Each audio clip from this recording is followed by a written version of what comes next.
Hi, it's Andrew here at Bayside. Have you ever got that email or the text or the phone call that's brought you the bad news? Well, the early church got one of those. People were texting each other. Did you hear the news? What news? The Apostle Paul, he's been put in prison. They couldn't believe it. Their number one guy was now taken from his platform and put in a prison. They were thinking, this is going to shut the gospel down. No, not for the Apostle Paul. It tells us in Philippians chapter 1, a letter that Paul wrote from a prison cell. He said, what you thought was bad has actually turned out for good, because everybody in this prison and the palace guard, they have heard about Jesus Christ. The palace guard, who were they?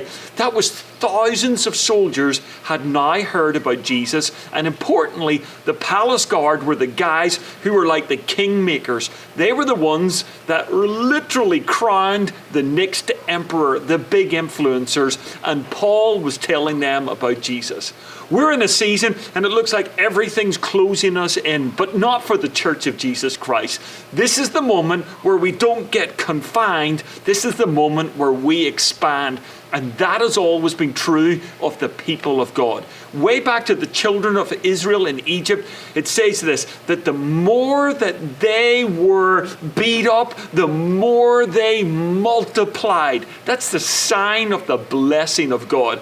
And it looked like with the ultimate shutdown, that day when Jesus died on the cross and was put in the grave, it seemed like, you know what? This is the close. This is like ultimate isolation.